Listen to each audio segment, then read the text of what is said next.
تو حضرت ابن عباس رضی اللہ تعالی عنہما بیان کرتی ہیں، ترمذی شریف اور بے شمار احادیث کے اندر یہ روایت آئی۔ حضرت ابن عباس رضی اللہ تعالی عنہما بیان کرتی ہیں کہ حضرت ابو بکر صدیق نے نبی کریم صحابہ کرام حضور کے پاس بیٹھے ہوتے تھے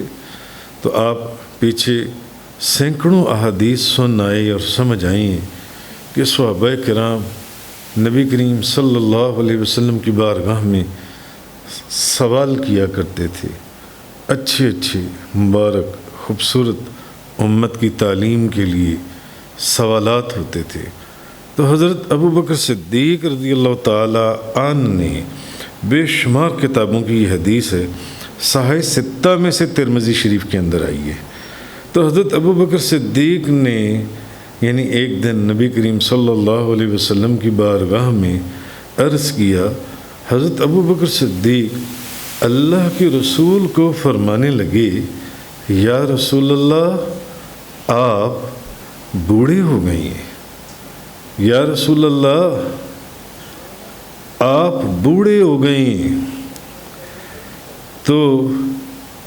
نبی کریم صلی اللہ علیہ وسلم آپ نے فرمایا،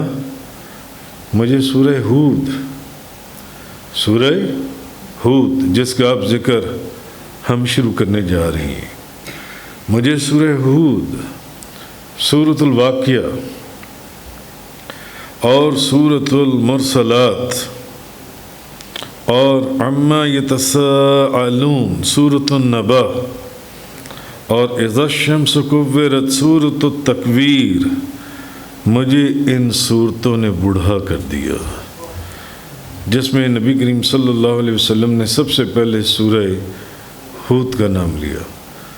جب حضرت ابو بکر صدیق رضی اللہ تعالی عنہ، حالانکہ کس ذات سے یہ سوال کیا جا رہا ہے جو صرف اللہ کے رسول نہیں، اللہ کے نبی نہیں، اللہ کے محبوب ہیں، نبیوں کے سردار ہیں، جن کی وجہ سے جن کے لیے یہ ساری بزم سجائی گئی ہے، اور جب اللہ کے رسول سے یہ سوال کیا، یہ بات کی حضرت ابو بکر صدیق نے، انہوں نے کہا یا رسول اللہ آپ بوڑھے ہو گئے، تو نبی کریم صلی اللہ علیہ وسلم نے فرمایا، مجھے سورہ ہود، سورۃ الواقعہ، سورۃ المرسلات،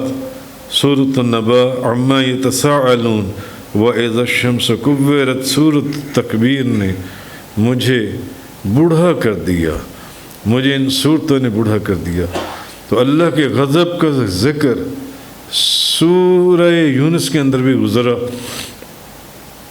جن چیزوں سے تنبیہ کی گئی تھی، جن چیزوں سے ڈرایا گیا تھا، جو ان قوموں کے اوپر عذاب آئے، جن کا ذکر سورہ یونس کے اندر گزرا، ان کا ذکر کیا گیا تھا، مگر سورہ ہود کے اندر اللہ کے قہر اور اللہ کے غضب کا بہت زیادہ ذکر کیا گیا۔ اس لیے نبی کریم صلی اللہ علیہ وسلم نے فرمایا